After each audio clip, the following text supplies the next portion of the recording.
Before you start to use your Inline Max 1600 system, there are three things that you'll need to do to ensure that the system is fully prepared and ready for use. The first of those is to ensure a sufficient amount of powder is in the main powder troughs. There's two of those in this system. The second of those things is to ensure that there is a card take-up core on the two take-up rollers, or one of the take-up rollers if you're doing single roll mode. And the third of those things is to ensure that sufficient time has been allowed so that the ambient temperature within the oven has reached the set temperature and is ready to cure your DTF prints. As described, the first thing we need to do to prepare the system is to pour some powder into the two powder troughs. You can do that one of two ways. You can either use new powder from new bags if your system's brand new and you've not used it before, or you've run out of powder within the system itself, or you can use recycled powder, that's excess powder that's fallen off the film and into your powder collection tray. I'll show you both ways. So here's a new bag. I'm going to pour one bag, that's 1 kilo of powder, into each of the two main powder troughs. That's 1 kilo in that trough.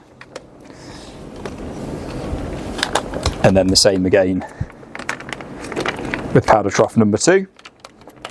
And that'll be 1 kilo in there. There we go.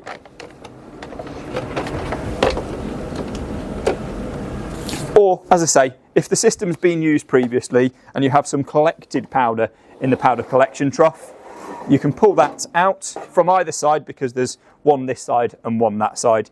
And what you want to do is just gently shake the powder within that trough to a corner and angle the trough so that the powder is poured from that one corner, and you can shake it along the main powder trough out of that corner, and it just helps keep it neat and tidy whilst you do so. Pop that back, close the powder cover, and our system now has powder ready to be used. You'll notice that our powder low warning lights are now showing solid blue. This is because we have now put sufficient powder in each of the powder troughs, and the sensors within them are detecting that powder, so it's alerted these lights to show solid blue to show that there's enough powder where we need it. Moving on, the next step to preparing your system ready for use is to ensure that there is a card take-up core on the take-up roller ready for use. Something to bear in mind is these systems have 2 take-ups so that they can be used in single roll or dual roll mode. If you're using it in single roll mode, your take-up that needs to be used is the one furthest away from the system. If you're using it in dual roll mode, the take-up to use for the one on the right hand side, that's the one closest to the touchscreen side of the system, will be the take-up furthest out of the system, and that will be used in conjunction with the lower take-up tension bar. If you're using dual roll mode and you've got a second roll, the second roll will go on the left hand side, and that will use the take-up roller closest to the system, and that will use the take-up tension bar at the top. Single roll mode, you'll use the one furthest away and the take-up tension bar at the bottom. So I'm going to use my system in single roll mode, so I'm going to lift off the furthest take-up tension bar. You'll notice that the take-up tension bar has rubber stoppers on the end of the bar, so you can gently place that stopper on the floor.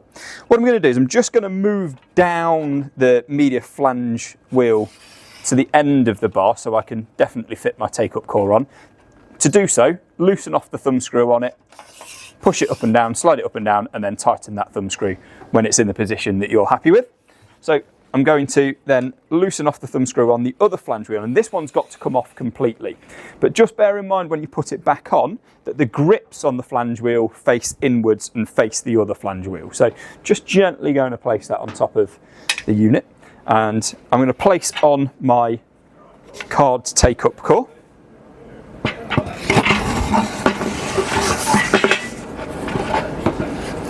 And it's a little bit too far this side, so I'm going to loosen off that thumb screw and move that flange wheel down a bit there. There we go. Tighten that up. Now, something to bear in mind that will make life much easier for you is if you bear in mind the position of the thumb screw on the other flange wheel, when you're putting this flange wheel back on, try to put the thumb screw in the same position. There are 3 points around the take-up roller that it can fit onto. You don't really want it on one of the other 2 points at the other side, because then if you need to loosen and tighten them, you've got to roll the take-up roller around. So it's a lot easier to have it facing exactly the same way, so that with the roller facing the same direction, you can access both thumb screws at the same time. Once you've done that, you'll see that they're in line with one another.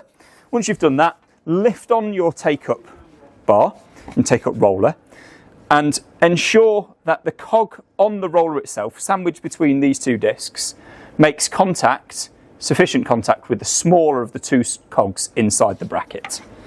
So I'll place that on, gently place that on, making sure that the cog there makes contact with the cog inside the bracket.